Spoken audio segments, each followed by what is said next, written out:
Welcome to the Daily Drop on Pro Ball Daily. I'm Mike. And I'm Tara. And folks, do we have a drop for you today? From absolute offensive explosions to some real head-scratching power index shifts, the sports world is buzzing. Seriously, Tara, we're talking about a team putting up 146 points and winning by 35 in the NBA, and a completely unexpected number 2 team in the EPL. Plus, a certain hockey team just went from hero to zero in a couple of months. Oh, you know we're diving deep into that Boston problem. But first, let's kick things off where the buckets were overflowing, the NBA. All right, let's start with that stat of the day, because it's just wild.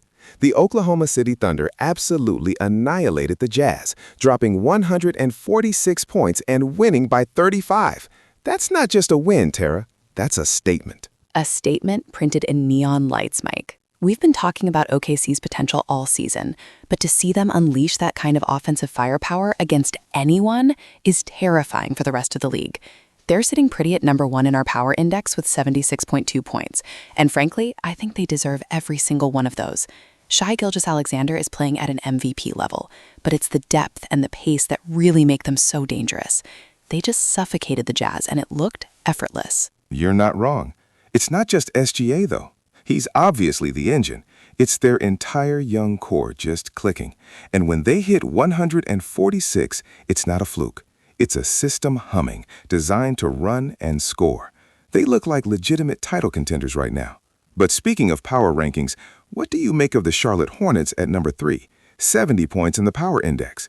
That's a huge jump from where many expected them to be at this point in the season. Okay, that is the head-scratcher for me, Mike. I see the talent, I see LaMelo Ball when he's healthy, but have they really been that consistent all season to merit a number 3 spot? Their defense can be suspect at times, and while they have flashes, I'm cautiously optimistic, but I'm not ready to crown them contenders just yet. I think the Knicks at 2, with their grit and Jalen Brunson's unwavering leadership, feel more deserved. And Denver at 5, the defending champs, feel a little low given their pedigree. What gives with Charlotte being so high, do you think? Is it purely analytics loving their young talent? I think it has to be. The underlying metrics must be painting a picture of a team that's outperforming expectations, maybe through high-efficiency offense or tight game management in key moments. Or perhaps they've just hit a real purple patch lately that isn't reflected in their overall season record as much as in the advanced metrics.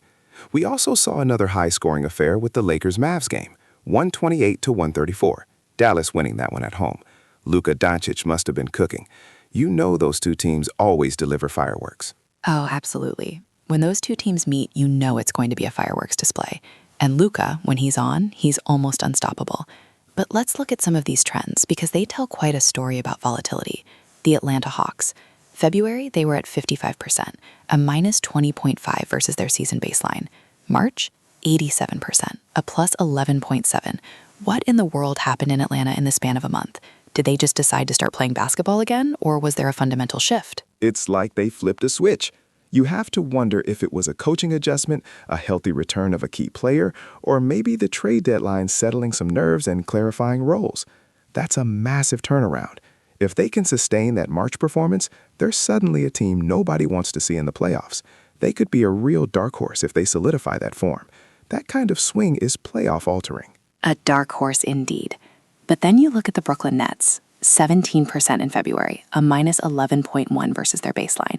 They did pull out a win against Washington today, 121-115, so maybe they're trying to climb out of that February slump, but that's a brutal month to endure.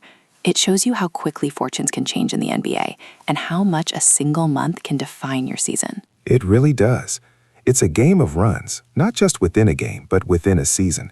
The Nets are trying to find their identity without their superstars of old, and February looked like rock bottom for them. Hopefully, that win over the Wizards is a sign they're turning a corner, but it's going to be a steep climb in the East. From the hardwood to the ice, let's talk NHL, because we had some seriously wild results today, starting with that stat of the day. The New York Rangers dropping 8 goals on Washington while allowing just 1. Mike, that's not just a win, that's an absolute statement. 8-1. That's a demolition. The Capitals must be feeling completely deflated after that. The Rangers are sitting 5th in our power index at 65.5 points, but a performance like that tells me they're playing like a top 2 team right now. Their offense was clicking, their defense was suffocating, and the goalie must have been seeing beach balls. It's a complete mismatch, and it raises questions about Washington's mental state moving forward. Absolutely. That kind of beatdown can stick with a team.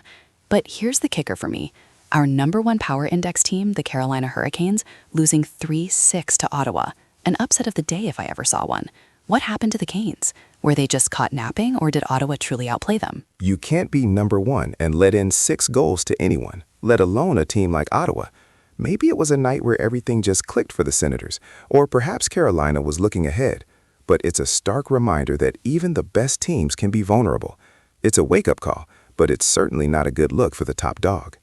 And speaking of top dogs, the Utah Mammoth are sitting at #2 in our power index with 69 points.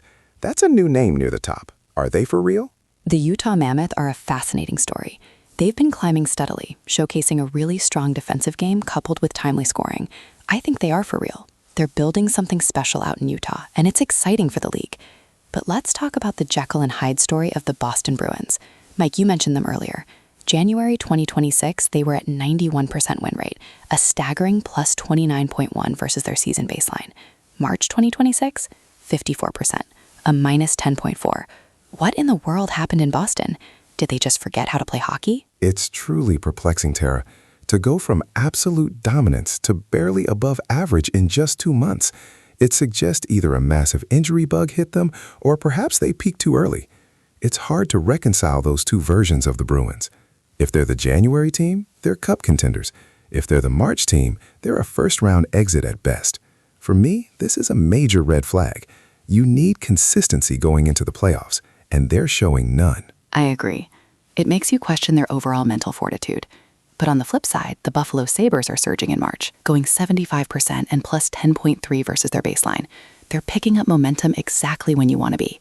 Maybe they're the team we should be talking about as the dark horse in the East. Absolutely. The Sabres are finally putting it together. That's a trend to watch. From hockey to soccer, let's jump across the pond to La Liga. Barcelona is still #1 in our power index, no surprise there. But what about Getafe at #2, 67.7 points? That's a significant jump, Tara. Are we seeing a new force emerge in Spain? Getafe at #2 is definitely the biggest surprise in European football right now. They've always been a gritty, tough-to-beat side, but this level of consistency and performance is new for them. Their tactical discipline under their coach has been exceptional, and they're really frustrating opponents. We saw them beat Athletic Bilbao 2-0, Terry, showcasing exactly why they're climbing the ranks. They're playing smart, effective football. Are they dark horses for a Champions League spot? I think so. It's early, but they're proving they belong. I'm with you. It's refreshing to see someone else challenge the traditional giants. Speaking of thrilling matches, the stat of the day highlights Celtic and Valencia combining for 5 goals in a 3-2 showdown. That's pure entertainment. Pure entertainment indeed. It shows the attacking flair that can be found even in the mid-table.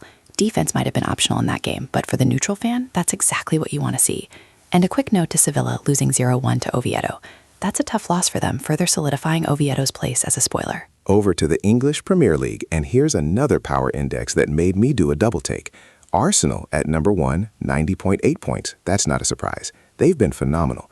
But Everton at #2, 77.9 points? Tara, did I read that correctly? Everton? You absolutely read that correctly, Mike, and I share your surprise.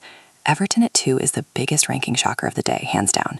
Historically, they've been more about battling relegation or mid-table mediocrity in recent years.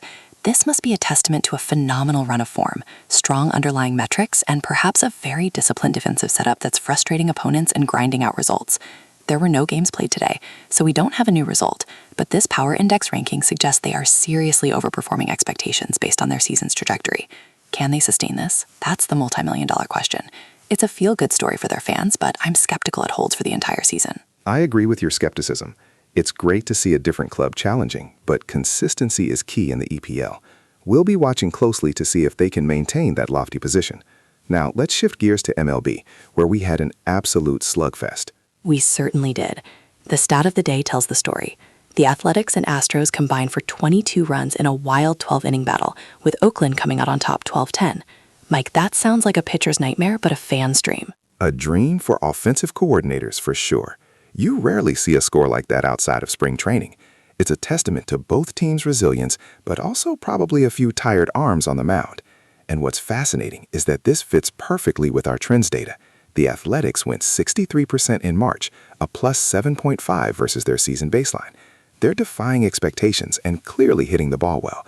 That win against the Astros isn't a fluke.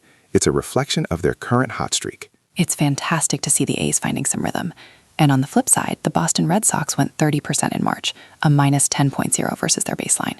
And what did we see today? San Diego beat them 8-6. It's a tough time to be a Red Sox fan right now. The trends are matching the results. They need to figure something out, and fast. It's a mirroring of the data, which is always interesting. And let's not overlook our power index here. Cleveland Guardians at number 1, Dodgers at 2, but then the Pittsburgh Pirates at number 3 with 60.8 points. The Pirates? That's a surprising rise. Are they for real this season, or is this just a hot start that the metrics are picking up on? The Pirates at number 3 is definitely intriguing. Pittsburgh has been building a promising young core, and perhaps they're finally starting to click. If they can maintain this, it's a great story for a market that has craved success. They're certainly showing flashes of being competitive. It'll be a